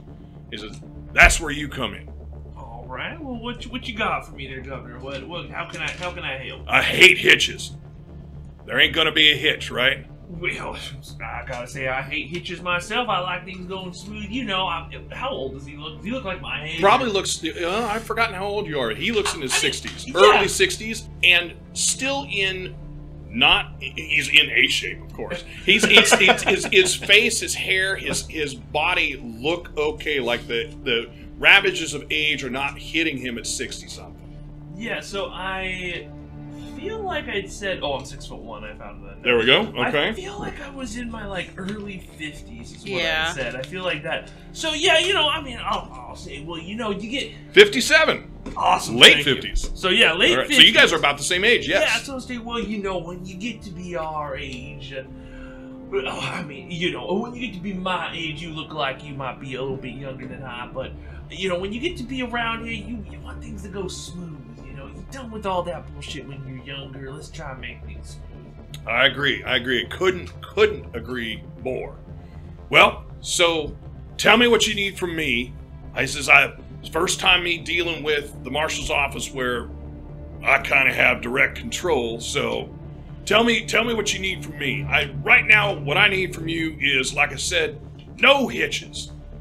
All right. Well, Governor, I'm still getting set in, still kind of learning the lay of the land. I was looking through some of the, the case files that were left over. Notice, trying to find, some patterns in what's wrong with this place. It seems like y'all got a little bit of a drug problem going on. Kind of seems like at the top of the list. A drug problem? That's the way you see it? Well, I'm just saying that was one of the more common ones. Now, see, I asked this because your predecessor had told me that there was a drug problem here, and I just don't see it. People of New Dallas, I mean, there are those drugs that we need, men like us need to do what's necessary. But when you say a drug problem, I don't see that. What kind of evidence do you have that's making you feel like there is? Well, Governor, I don't know if you're privy to all that. I don't know how the predecessor did. I probably wasn't showing you case files, but now I'm starting to wonder if he was hiding something from you, because when I'm looking at these case files, I'm seeing a couple things. Now, mind you, you know what, Governor? I need to do my own investigation, make sure nothing hinky was going on, so I'm just saying, I'm noticing a pattern, and if you got anything that can help me with that, well, then you can do that. But for right now, I think the best way we can help each other is to just have an amicable relationship right now. If I need something, if anything comes up, I'll go ahead and give you a call. Likewise, if you're seeing something wrong in this town, you want help with it, and it's in the marshal's jurisdiction, you go right ahead, you give me a call there, Governor. So he slams his big meaty hand down on the table and says, "That's it! That's exactly what I wanted. I wish our last marshal, God rest his soul, had been capable of doing that. Well, you look into that drug problem. I think you're going to find that there's nothing there. A smart individual like you is probably well aware of how things get blown out of proportion." Oh yeah, I've seen my fair share. Now you mentioned the corporations. I gotta say, this is my first planet who's going independent. And I'm all for that. You guys want to run the place how you want to run it, as long as it ain't nothing that I gotta worry about. Then that's fine. But now with these corporations, I've heard Whale and Yutani, they're leaving. They're getting out, but I've heard other ones coming in and just talking to a few people. It sounds like they're coming in wanting to buy stuff for local businesses. Now, are you Are you trying to keep them out exclusively? You know, it's kind of hard to stay away from the corporations, at least from my experience. So what I'm concerned about them coming in and taking over. Oh. Obviously, there's products out there that my people need. Products you're going to need, doing your job. We want those kind of corporations in here. What we don't whiskey want... making kind. What was that? The whiskey making corporation. The Jack Daniels of the world. Oh, well, we ain't kicking out no Jack Daniels. Not from my planet. Not from my sector. Sorry. Well, so what I don't want to see is I don't want to see them get their hooks back in us. All right? So, keep an eye. We got Seegson. We got a couple of smaller ones. Seegson, haven't been able to figure them out. Haven't been able to suss them out. Their head man is not here yet. In fact, I keep getting word from the home office. This, what the hell's his name? This Ronald Schlegman telling me that he doesn't know if he's going to show up or be useful. So that's great for me. That's complete comfort on my part. We get a useless corp type in here, not making waves. We get things done. I like that. I gotta agree. Most corp folk that I find, they all worthless. You know what? I mean, they ain't salty people like us. Some people call them, shit on a boot. But you know what? You gotta, sometimes when you're working on the cattle farm, you gotta step in shit. So, you know what? They serve their point. So, I'll go ahead and keep an eye out, Governor. Now, is there anything else you need to me? If not, I'm not trying to bail, but I do got some work I gotta get on. He says, I understand. He grabs his glass of whiskey, finishes it just in one gulp, and sets it back down. Woe to the man that wastes a good whiskey, so I'll take it and pray it's a good whiskey. Yeah, actually, it's not a great whiskey, but it's a good whiskey. For being out here, it's not having the problems that you're used to. He didn't give me the bottom shelf. No, he didn't. But he also didn't give you the top shelf if he has it. That's fine. That's respectable. I respect that. A man's got to keep the nice stuff. He didn't give you the Seegson whiskey. That's right. Plastic jug. Doesn't have that nice... The 3-week barrel-aged Seegson whiskey. 3 weeks. Metallic twang that I get used to. Well, Marshall, I think this is the beginning, and he scoots his chair back, and as he steps down and comes around, there's this weird magic thing where he is now shorter than you, but he puts his hand out and he says, well, Marshall, I think we got a beautiful friendship starting out. He says, can I invite you back to my house for dinner sometime this week? You know what, Governor, that sounds lovely. I haven't had a good home meal in a while. So you check in on your way out. My secretary's up there. You ask him if he can set up a date for you, something that works for you, and we'll plan on that. And he's now ushering you out, right? Like not pushing you, but finishes the shake and kind of turns you around and pats you on the shoulder and walks you to the door. And he says, and Marshall, before he opens the door, Marshall, I want to be very clear.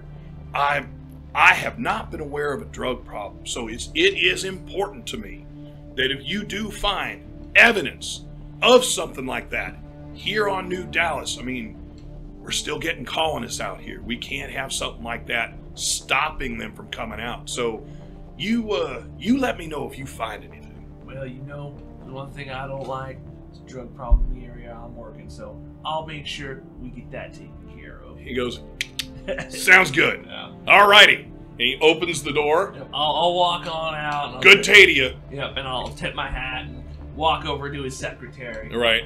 And the secretary looks up and asks you, set up a time, set up a date. Will you need transport? I'll say, I would love a ride, actually. That sounds wonderful. So you guys set that up? Yeah, and are you going to head back? Yeah, I mean, at this point, so I'll take a step out, kind of look around. I'll say, well, it doesn't look like you know about a drug problem, but I saw those files. What? Oh, you saw those files. I'll say, what the Not only did you see the files, you have thrust from those files. Yeah. I have horror drug problems. There's no drug problem. I shall take that There's burden plenty of upon drugs. myself. We don't have a problem with any I of will make sure to confiscate every drug in this goddamn town. I'll take the area and I'll say, well, looks like I got my work cut out for me, and I'll head on back to the station. All right. So, Lance, you're there. You're there with... Deputy Donalds, hopefully. So, Lance, you're there with Donalds. He's come out to the front area. So, the front area is kind of like the entry into a stadium. When you step in, there's two sets of doors. When you step in through either set of doors, you're looking at a fairly large counter, a long counter, with just a bunch of wasted space. There's a couple of plants. They might be fake. They might be real. There's a couple of sitting chairs, not even a couch. But there's just a lot of big open space. So when Donalds comes out, he says, can I help you? Hi, Deputy. My name is Lance Bateman. I am the Lance Bateman, Employee of the Year 2179 Seegson Corporation. Oh, well, I've come to congratulations. find that a Seegson employee by the name of Fred Jones, who arrived with me not long ago to the colony, has been attacked. And that, I must say, if I'm being honest, alarms me for precious Seegson personnel to already be here barely 24 hours and to have already been attacked.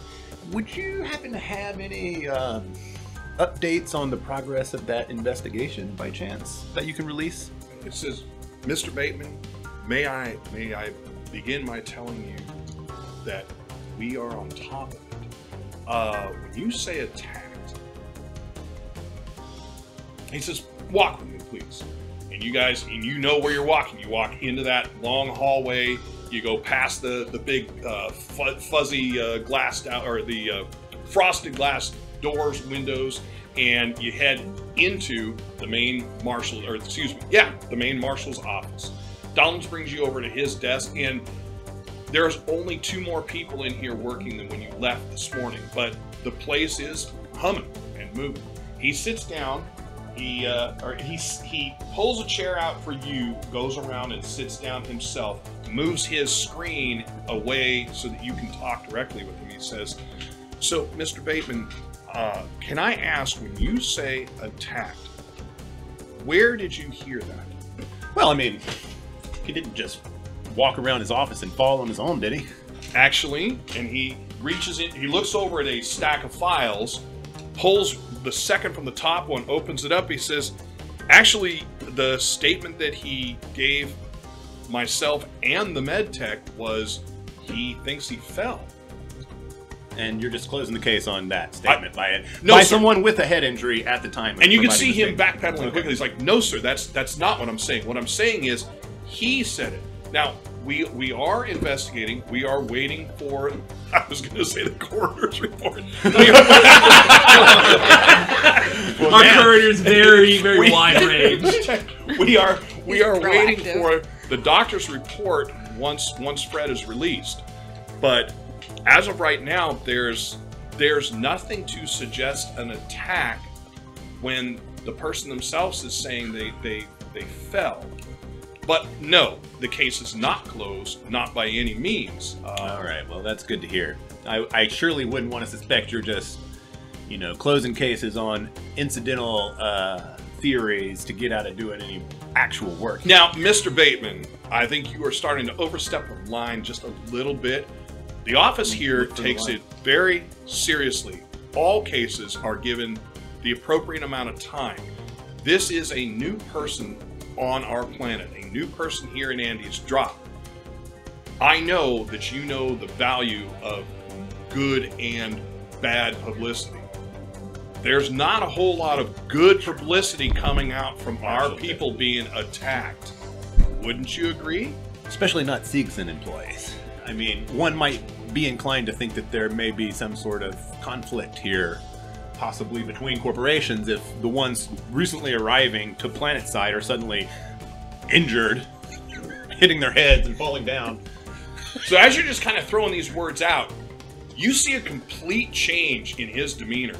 And he sits back, while you're still talking, quickly pulls out a pad of paper and starts scribbling and says, well, so if I'm understanding your concerns, which corporations could potentially be in a position where they would have ill will to another corporation. Are there any in particular? You may not be aware of this, but Segaran, being such a successful and well-loved corporation, has many jealous competitors. And I could see it being a possibility for any of them to potentially try to take out some of our corporate assets. So, someone like LaSalle Biotech or Wayland Yutani?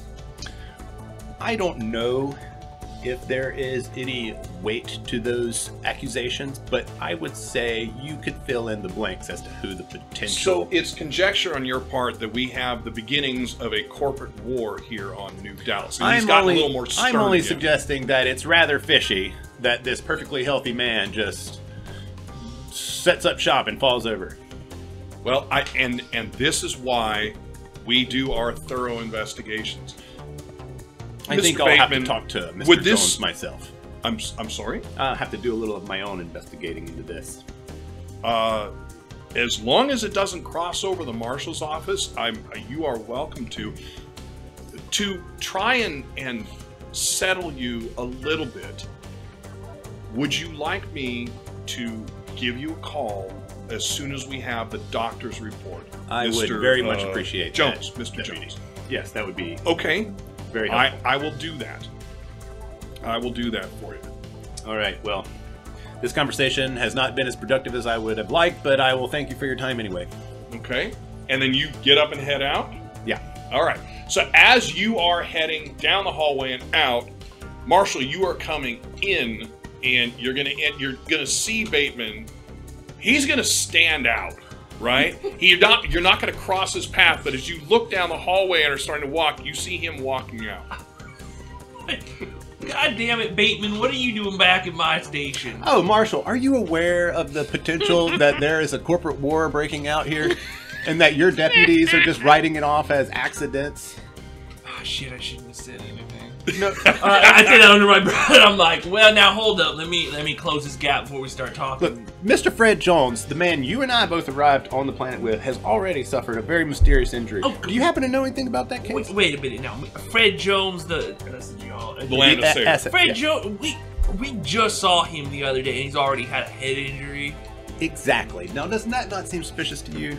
You two are the only ones in the hallway. Yeah. And again, it's a big, long hallway, and it echoes a bit, but it's just you two. I mean, I got the Deputy Donald's report, and I'm a little, I feel like there's a little gaps in that investigation. But, if you had a moment, Marshall, and you wanted to look into this, I would really appreciate getting the Baird report. Okay, all right, Josh. All right, yeah, that stopped me. So I'm gonna look at you. I'm gonna look back at my office and think about all the paperwork that I have to do and all that shit. Say, well, you know what, Bateman? You happened to catch me at a time in between meetings. You know what, Fred Jones, he was a good guy. So thank you. I appreciate your attention to this. Okay, well, normally I don't take ride-alongs, but what are you doing? These are your Segaran people. You might know a little something, or if there's some Segaran, I don't know if there's some Segaran crap keeping us from our investigation. Maybe you can help get us through that. Oh, I would be happy to help, Marshall. Yeah. While you guys are talking, you can hear the far door that's from the lobby area open, and you can hear someone hollering, "You two get back here!" And as you guys turn around, you can see two people running down, and one of them screams, "Marshall, Marshall! We got a bomb!" And we'll end there. Oh my god! Oh my god, he's got a bomb! I'm gonna shoot him immediately! What? Well, goddamn it, he said he had a bomb! He's got a bomb! Thank you for listening to another NCRP Productions podcast. To stay on top of everything we're doing, you can follow us on Instagram and Twitter, and like us on Facebook, all at NCRP Productions. You can show your support and help us continue to produce content by joining our Patreon. We offer additional podcasts like our B-Sides and have GM materials, maps, and other fun things you can discover over time. You can find our podcasts on YouTube, Anchor, Spotify, Apple, Google, and many other fine podcast sites. Just look for us at NCRP Productions. We value your thoughts, so please don't hesitate to leave us feedback or comments. And if you would like to contact us directly, you can email us at ncrpproductions@gmail.com.